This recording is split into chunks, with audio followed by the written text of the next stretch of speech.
Good evening, everybody. You are now tuned into Operation Humanity Transcending with your host, Siobhan Cerisi. Inspiring conversation in the midst of an uninspiring global situation. And what does Operation Humanity Transcending mean? It means leaping into our potential. It means being the transformation and change that we want to see on the outside. It means being willing to be that first in our own lives, and then being open to watching it show up outside of our lives in the outer life. So we're going for what the ancients have taught us. We're going for what the new truths, or the really rediscovered truths that quantum physics has shown us. We're going inward.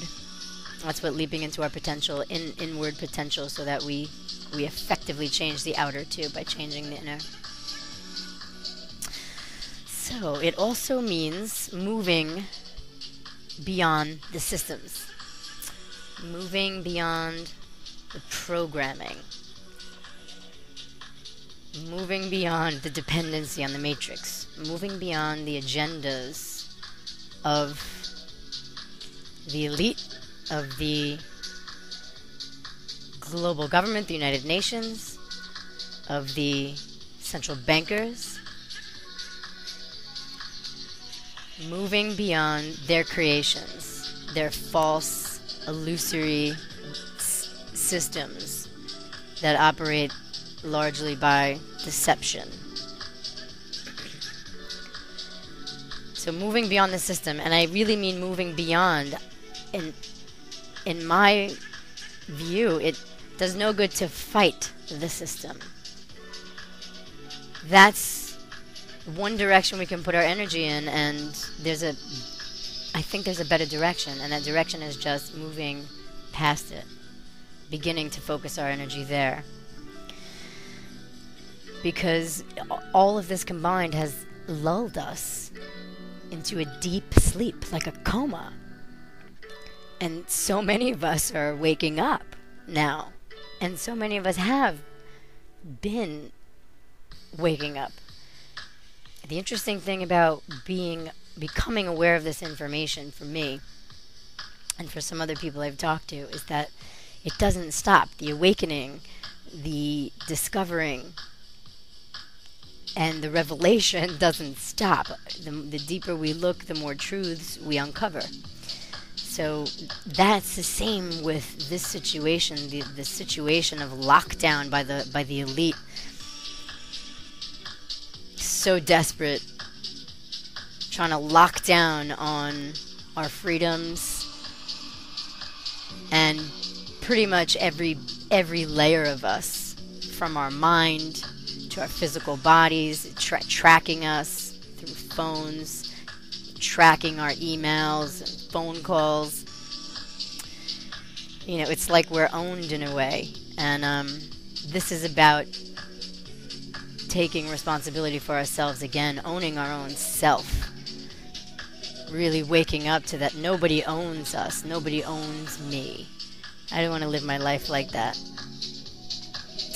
So, waking up in a lot of ways. Collective waking up, and individual awakening as well. And it's also about learning and growing and facing our current state of affairs, which are looking really dire and are, in fact, just, it seems to go against the grain of every fiber of my being. Every freedom bone in my body is just nauseated over it. And I'm okay with that.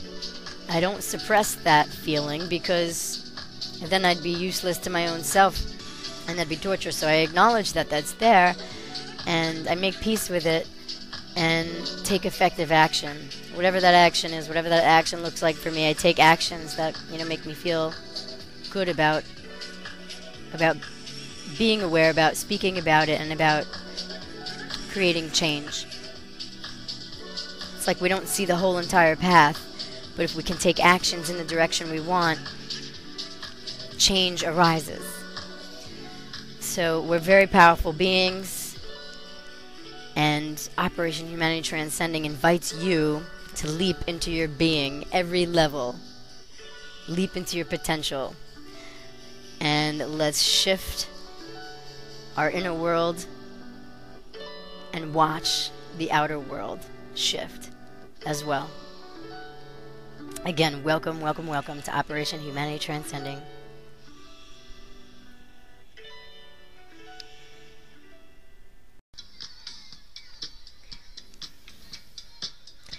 And welcome also to the United We Strike 2012 Peace Train Marathon, where all weekend long you are getting up-to-date current information, real information, true information on everything from Fukushima and the nuclear disaster over there to the Gulf and the horrendous situation over there.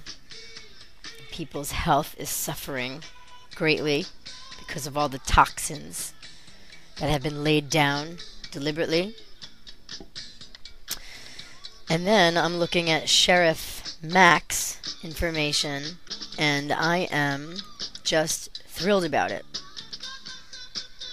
Sheriff Mac is on the lineup for this weekend, and he's talking about a convention at the end of this month, January 29th through the 31st in Las Vegas, Nevada, where 200 sheriffs from across the country are coming together to get training in state sovereignty, for example. They're going to get training on the Bill of Rights. They're going to get training on what exactly their constitutional duties and oaths are.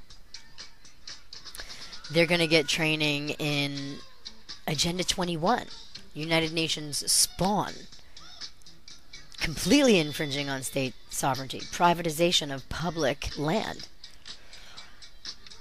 So this is really encouraging. I am very psyched about this. When I got wind that the National Defense Authorization Act passed,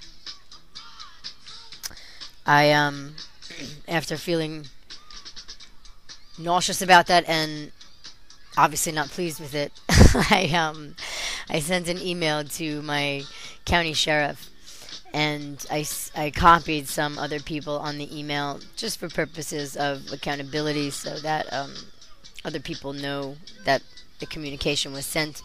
And I just simply informed the sheriff of the law, and of course the NDAA makes it legal for the federal government to detain any one of us American citizens indefinitely without cause, without trial.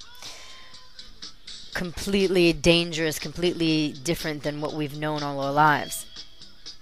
Indefinitely means indefinitely. It means that there's no parameters for detaining someone and no cause for detaining someone, except that they say you're a terrorist or an enemy of the state.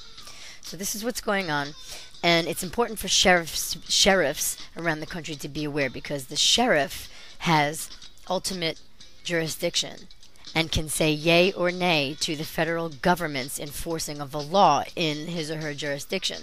So it's really important that we educate our sheriffs and reach out to them with respect and just be honest with them about where we stand. And being that we're touching on the topic of sovereignty, we can talk a little bit about what that means. Sovereignty is supreme authority over your domain. You are the supreme power. I'll read a little bit of the definition from Black's Law Dictionary. Sovereign is a person, body, or state in which independent and supreme authority is vested. A chief ruler with supreme power. So The United States federal government, for example, has sovereign immunity to suit. They cannot be sued unless they waive their sovereign immunity.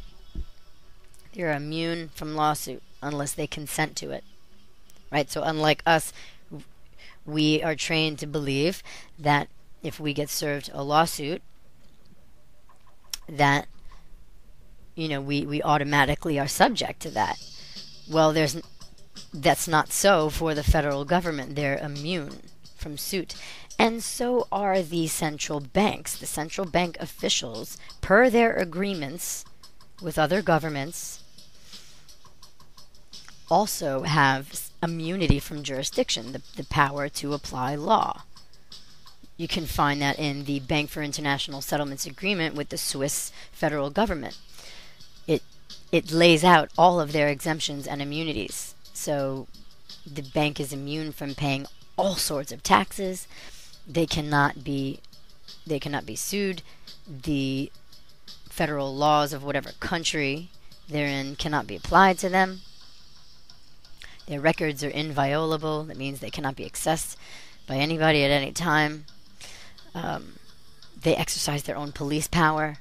So they claim themselves the supreme authority over their domain. So there it is again, this assertion of one's freedom. So if there's anything that we can learn from this, we can learn the tools that the elite use to protect themselves from anyone infringing power or their will over them. And so this reality that claiming sovereign immunity from something can actually be then, because once it's declared, it is honored, it is recognized by judges. Judges have thrown out cases, lawsuits filed against the United States and just dismissed the case because they have sovereign immunity that they haven't waived. So it's a tricky thing, and a lot of it has to do with language. There's a lot to learn, but there are individuals who claim sovereignty and live as free men and free women on the land as natural beings, natural human beings, not subject to anyone's will, having will or power over them. So it's really interesting. I encourage you to do some research on the subject. Something interesting that I wouldn't have noticed had I not had my awakening and being aware. I used to do real estate closings a few years back. I was the notary public who would, go over your documents with you and swear that, you signed the documents. And there was a document that was part of our real estate transactions, that is part of our real estate transactions here in New York. It's called the transfer tax return. So anytime you sell your property in New York State, the state collects a transfer tax for merely transferring title to another person. So on this form, the transfer tax return form, TP 584, page 2 talks about exemptions. And it discusses, in part 3, it says, explanation of exemption. It goes on to say the conveyance of real property is exempt from the real estate transfer tax for the following reason. A. Conveyances to the United Nations, the United States of America, the state of New York, or any of their instrumentalities, agencies, or political subdivisions. So this is saying that if it is if conveyance is made to the United Nations, if property in New York State is transferred to the United Nations, they are exempt from paying the tax. So is the United States.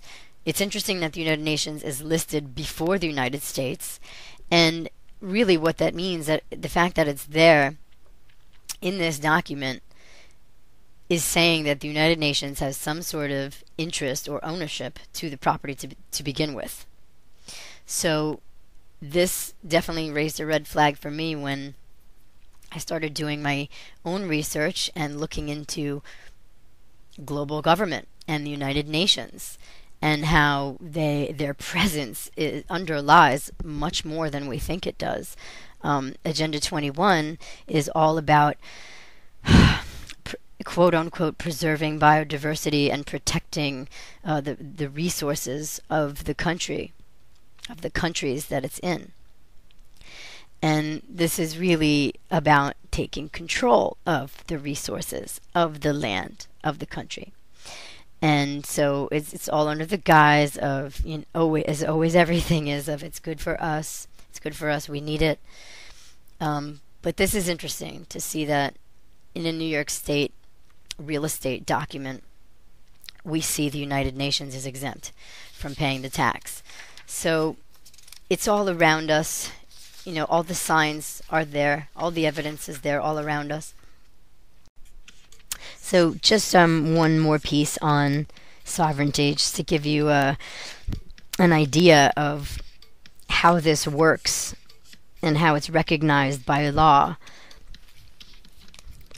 I'm going to read from a motion to dismiss, a judge's motion to dismiss a case. And this document's on my website, www.humanitytranscending.com. I have lots of good stuff on there that you can browse through, stuff in PDF format so you can print very easily. And so I'm gonna just reference a couple of quotes here from the judge. So this was issued by the United States District Court, District of Massachusetts, where the plaintiff Reginald Howe, a board member of the Bank for International Settlements, attempted to sue some of his own. He attempted to sue the Bank for International Settlements and Alan Greenspan, William McDonough, J.P. Morgan and Company, Chase Manhattan Corp., Citigroup Inc., Goldman Sachs, and more. And the allegations were of an unholy, quote, an unholy alliance of high public officials and large bullion banks to manipulate the price of gold. Surprise, surprise. Howe also alleged that these defendants participated in a conspiracy through their control of the Federal Reserve System. Now, the judge alludes in here that even if the allegations were true, he cites all the reasons why he must dismiss this case. He says, his name is Judge Lindsay, by the way. Judge Lindsay says, the United States, its agencies, and its officials acting in their official capacity are not persons within the meaning of the Sherman Act. The circuit courts that have faced the question have been unanimous in holding that agencies, instrumentalities, and officers of the federal government cannot be sued under the antitrust laws, saying that the courts, whenever faced with the question of can the government be sued, they've always been unanimous in recognizing that the government cannot be sued under the law, in this case, antitrust laws. On page 20, the judge says, thus, when there is no evidence that Congress intended to subject federal government agencies, officials, and instrumentalities to the antitrust laws, indeed, when all evidence points in the opposite direction, it is inappropriate for a court to infer such an intent. So he's saying again that always, everywhere, it was never intended that government agencies, officials, and instrumentalities, it was never intended that they be subject to their own laws. Just us. Just the slaves, if you will. So, page 22, part of the final dismissal, says, quote, the judge says, even if I assume that this suit is genuinely against Greenspan, McDonough, and the Secretary as individuals, I conclude that their conduct was protected by their qualified immunity as executive officials. So, then we turn to the last page, page 38, conclusion. The motion to dismiss of the defendants are granted. The clerk shall enter a judgment dismissing this action as to all defendants. So, didn't have much to do with the allegations being true or not true. This all had to do with the government not being available to be sued. So this is what we're dealing with, and the more we know about that, the more we can navigate this maze of deceptions that we've been born into. So, on that note, we're going to take a break. I'm going to play a song for you. Conscious music, Soul Seppy, one of my favorites, SOLSEPPY. So this song is called Slow Fuzz, and when we come back, I'm going to update you all on the public hearing we had here in Suffolk County on geoengineering.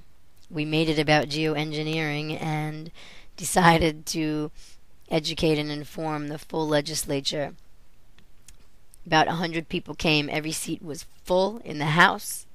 Everybody was there to support this legislation that sought to restrict the spraying of chemicals associated with geoengineering programs from the skies of Suffolk County. And there were about 20 testimonies that were incredible. What an amazing day. The unity in the room was electric. The energy in the room was huge. It was just incredible. So I want to share more about that with you when we return from Soul Seppy Slow Fuzz.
we are back. And if you've been enjoying the music tonight, I'll share with you who we've been listening to. We began with Justin Martin, Sad Piano. Then we heard some Marvin Gaye, Gotta Give It Up. And Chemical Brothers followed that with One Too Many. And then we heard Deadmau 5, Faxing Berlin. So, let me proceed with the geoengineering awareness raising through the roof here in Suffolk County over the past couple of months. So when I say geoengineering, what am I talking about? I'm talking about weather modification, I'm talking about climate remediation, I'm talking about solar radiation management, I'm talking about chemtrails. These are all terms that have been attributed to what I see regularly in the sky here. So it's very clear to me. I have it on camera, I have video, I have photos. So many people do. All around the world, people have documented these trails in the sky behaving the same ways all around the world. An increase in artificial man-made cloud cover. And so, again, I see this regularly here in the skies of Suffolk County. And I couldn't believe that our legislatures were so clueless. So when we began having meetings with them, and when I say we, I'm talking about Long Island Skywatch. I'm a team member of Long Island Skywatch, and that is Cindy and Jim Bakulas. And together we began setting up meetings with our local legislators, some of them, especially the ones on the Health Committee and the Environmental Committee, and asked for meetings and told them we have an issue we want to speak to you about. And so we met with them, and no disrespect, and I always pre whatever I'm going to say with that, because the truth is they were literally clueless. No clue. Although not entirely surprised, but no clue. So this was a big, big step in raising the consciousness about it in our area. So fast forward, we began drafting legislation with one of our legislators who decided to take on trying to do something about it. Put a bill together called IR 2029. It was an air quality bill designed to restrict the spraying of chemicals associated with geoengineering projects and patents from the skies of Suffolk County. The legislation was sloppy to begin with. We submitted changes numerous times and got back what we got back. Nonetheless, this weak piece of legislation got us to have public hearing. And to do that, it had to pass the Health Committee right off the bat. So our first public speaking about it to the legislator was the Health Committee meeting. They passed it out, so it got passed out of Health Committee, and then we had public hearing where the full legislature was present, and it was held in an auditorium where every seat was packed, so packed that there were people standing in the back of the room because there were no seats left. And so about 20 people spoke at this hearing to the legislature. And it's interesting, you can see the videos online if you go to YouTube and search geoengineering public hearing Suffolk County, something like that. It'll come right up, and you'll get to see some of these testimonies. Mine is on there. Long Island Skywatch, Cindy and Jim Bakulas are on there, and other people who really had their information together. And it was really awesome to just watch everybody just nail it. Everybody went up there and said what they had to say, spoke from their heart. At least it appeared that way to me. And it was really a wonderful moment in time. Now, however, when you look at the videos, you'll see a lot of side conversation on behalf of the legislature on that side of the room. I don't know if maybe some of them forgot they were being filmed, but you see side conversation, you see laughing, a lot of leaning over, whispering in the ear, and then laughing. One of the legislators, ironically enough, on the health committee, and I won't say his name because it's there when you look. But this particular legislator put on a respiratory mask, actually, as I was talking and giving my testimony. So that's what we're dealing with too. It's kind of fun and games until you really get that, things are happening without your consent, without your knowledge. Congress had 3 meetings about this already. There's congressional reports on geoengineering.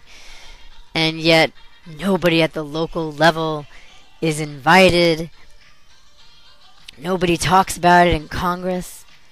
At the end of What in the World Are They Spraying? Everybody can see.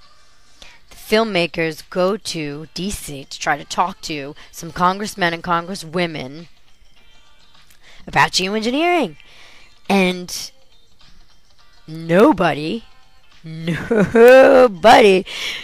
of them would say that they knew anything about it. So you have this ridiculous secrecy surrounding it. And the way we look at it here is the only way there's going to be discussion about this with us is if we initiate it. So that's what we did. We initiated this discussion and conversation about it with our local leadership. And so we're going to continue down that road and continue raising awareness, continue expanding the database.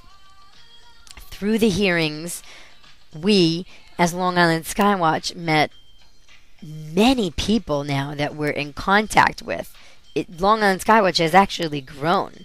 And we are working together, pooling our skills and doing what we can do to help in the situation, to create some sort of change in the situation that we want to see. Like, geoengineering is global governance is being discussed at this point. It's already undergoing how it's going to be governed at the global levels. So we need to be discussing this at the local levels because this impacts us too. These trails create less sunlight on my crops, on my garden. For my body, there's widespread vitamin D deficiency, and this is leading to all sorts of health problems. Vitamin D is really important for our immunity. And so that's why I say soak up the sun whenever you can. Go get a shot of it. Get a shot of sun when it's out. If you're in the office, walk over to a window. Like the animals. Have you ever seen a dog or a cat sit right in the sun ray? Like the only sun ray coming through the house or the apartment, and there is the dog. There is the cat sitting in the sun ray. I woke up the other night, and my friend's cat was sitting in the moonlight. Through the skylight. It was coming through the skylight. And there is the cat sitting in a little square of moonlight. It was one of the coolest things. So they understand. Animals understand, I think, at an instinctual or gut level to soak that up. To soak up the energy of that light. So we can do the same. So that's as far as I'm going to go with geoengineering tonight. That is a whole another show in and of itself. And I just wanted to briefly give you guys an idea of what's been going on here. And if you visit the sites, longislandskywatch.com, and if you visit my site, humanitytranscending.com, there is tons of documentation on the sites You can download PDF files of everything that we've given to our legislature. We gave them packets of information of articles regarding the United States Navy and NASA's Charged Aerosol Release Experiment in 2009, where they released a massive aluminum oxide dust cloud over the east coast of the United States, right where I live. And of course, we found aluminum. I've found aluminum in surface waters that are several thousand parts per billion over what the EPA considers safe.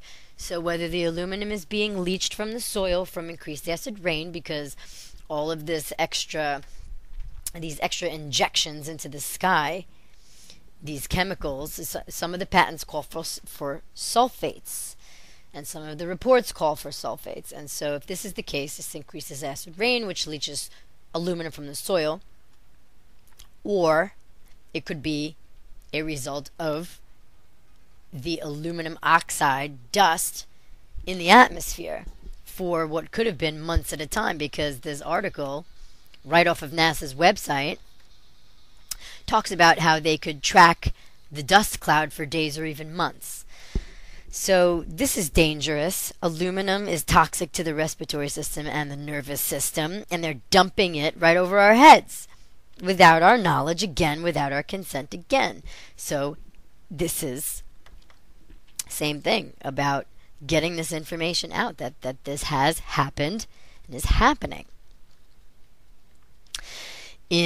On the West Coast and in the middle of the country, more so towards the West Coast, the National Oceanic and Atmospheric Administration, if you request it from them, will give you a list of their weather modification activities. When you read their list, and they do it by year, so you can get 2008, 2009, 2010, 2011, maybe even previous to 2008, I'm sure you can. But the point is that they disclose to you what weather modification programs they've been doing. So increased rain, suppressed rain, snow, augmented snow. So different programs for different areas of the globe, different parts of the United States. This is a global phenomenon. Everybody is seeing it around the world.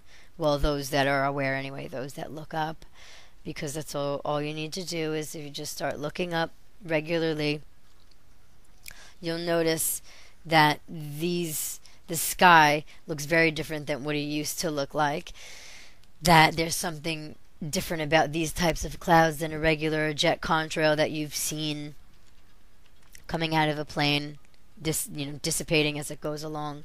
You see that these last and stretch far and wide and turn into artificial clouds. And there's all the side effects that come with that. Again, the vitamin D deficiency. We have widespread tree decline. Trees aren't getting enough sunlight. Crops aren't getting enough sunlight. So I'm going to do an entire show dedicated to geoengineering and new information. It will be after February, but I will have some updates for you. So that is truly all I'm going to say about geoengineering. I know I said the same thing 10 minutes ago, and I went on about it anyway. But I promise you a show in the coming months, fact-filled, all about geoengineering, all about results, the latest results from our neck of the woods here in Suffolk County. Be bringing to you some numbers, seeing what we have here. But for the rest of our time together, I want to take us inward. I want us to look within ourselves. Take our consciousness and focus it on our magnificence, on the magic and power that is inherently within. And I want to share with you some details and facts from HeartMath Institute, which is a research institute that studies the consciousness of the heart's intelligence. So in our culture, in our society, we have largely been taught that our intelligence stems from our brain. Now that is true only up until a certain point, though. And this is the thing about truth that I've learned. Truth has not been able to be pinpointed down and boxed in. When I look further, there is a deeper truth that reveals itself. So there are many levels of truth. And this is one of the deepest levels we've encountered yet in our modern day. However, we have ancient relatives, ancient ancestors who megaphoned the same thing to us thousands of years ago. They told us that the kingdom of heaven is within. They told us that it's the mind that creates our reality. So this has been communicated for a long time, and now we're at a point in time where our science, which is one of the ways we communicate in our modern day, we learn a lot about our life through experiments and observations, and that's what science is. So we now know, and I'm going to be citing information from the Institute of Heart Math's Science of the Heart report, which is available on their website for reading it on the website, or you can download it and print it out and read it that way if you prefer that. I like doing that because I like feeling the papers. I like getting my highlighter out and highlighting some important points. So one of the most important points to know is that the heart is the most powerful generator of electromagnetic energy in the human body, producing the largest rhythmic electromagnetic field of any of the body's organs. So out of any of your body's organs, including your brain, your heart is the most powerful generator of energy in your body. Period. The most powerful generator of energy in your body. Your heart's electrical field is about 60 times greater in amplitude than the electrical activity generated by the brain. The magnetic field produced by your heart is more than 5,000 times greater in strength than the field generated by the brain, and can be detected a number of feet away from the body in all directions. So the magnetic field that my heart produces, that your heart produces, is 5,000 times greater in power, in strength, than the brain's. So hands down, the heart's intelligence is far more superior in terms of expansiveness, in terms of power, than the brain's. So that, now that we know that, perhaps we can invite ourselves, we can open up ourselves to our heart intelligence. So we're operating with our heart intelligence anyway, but we really haven't known that, or really known what that means. And now that we're starting to have an idea of what it means, we can now apply this in our life. We can be conscious about our heart's intelligence and apply paying attention to it, apply working with it consciously. And so maybe before you walk into a meeting at the office, or before you're going to get on a phone call that you know may be maybe that you're a little hesitant or nervous about getting on, or any situation, you can make a choice right then and there and say that I am open to my heart's intelligence. I'm open to really connecting with that in this situation, as well as my mind intelligence, and I want to use them combined. And then go forward doing whatever you have to do and see what happens. Just watch if anything opened up for you. For me, certainly, when I've been deliberate about connecting with my heart intelligence, things seem to go a lot smoother for me. The anxiety level is down, and there's a peace and an ease when I create from my heart space. So I pass that on to you, so you can try that out in your life. Another amazing area of the new sciences is epigenetics. Epigenetics means control above the genes. We now know that we modify our DNA regularly. So the old paradigm is that you're born with a set of genes, you're destined to those blueprints, the blueprints, whatever the information is in your DNA is your destiny. This is the old paradigm. And the old paradigm says that you can't do anything about it. You have no power to change anything. The new science, which again is its rediscoveries are not, it's not new, it's a rediscovery of what people were trying to tell us from thousands of years ago. So what we know now is that we're constantly changing our DNA, the information, the blueprints in our cells. We are the command center. We are the architects of the structures that our DNA sets in motion. Because the building happens from the blueprints, and the blueprints are the DNA, and the information on the blueprints, the information in the DNA comes from your mind, your heart. It comes from you. It comes from me. We are the command center. So then the question becomes, what are we creating? What are my commands? If I can become conscious of the commands I'm sending to my body and the field around, I can become aware and kind of take an objective look at where my energy is going. Take an honest assessment of where am I directing my energy most of the time, my thought energy, my heart energy. And because I know I create my reality, it's important that I see that I assess where I am directing those energies.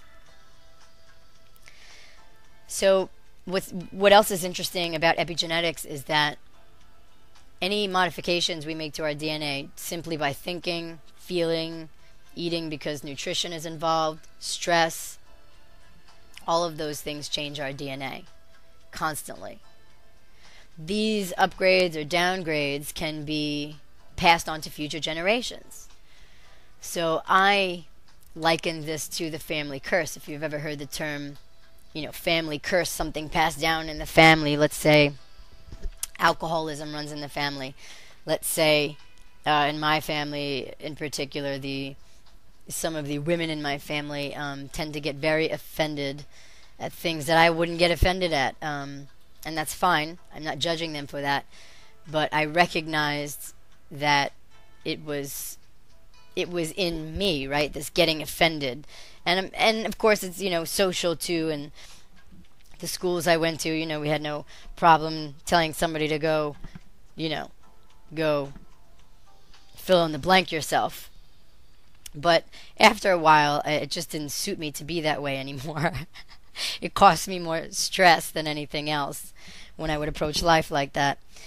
But I also observed this growing up. As I said, some of my family, women in my family get offended, the pin drops, pissed off happens. So I knew I didn't want to be like this, and I feel that I did break my own tendencies to be that way. And so I've actually changed my DNA at the cellular level, and if I were to have a child, that way of being, that program would be less strong. It would be less influential. Unless, of course, the person wanted to reignite that pattern. And so that could happen too. So it's up to us. That's the amazing thing. It's up to us. And because it's up to us, because we have a say, we must be deliberate then in our say. We really, really would do much better off if we knew what our say was, if we got present to what we're saying to ourselves, to the conversation we have with ourselves, to the conversations we have with ourselves about others. Just getting present to all of it. In Conversations with God by Neil Donald Walsh, he says, think about what you're thinking. Because oftentimes it's the thought behind the thought that is really underlying an action or behavior. And so if we can start thinking about what we're thinking, we're going to have a much clearer picture of how we're directing our energy.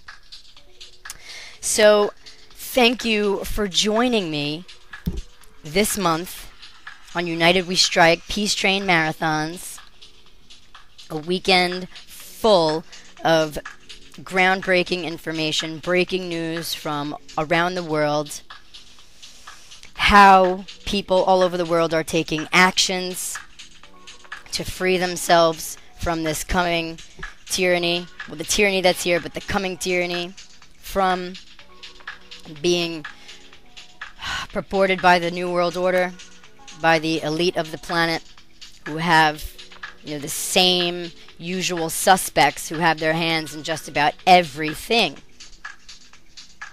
Rockefellers, Rothschilds, Morgans, those are just the faces, those are the visible ones, right?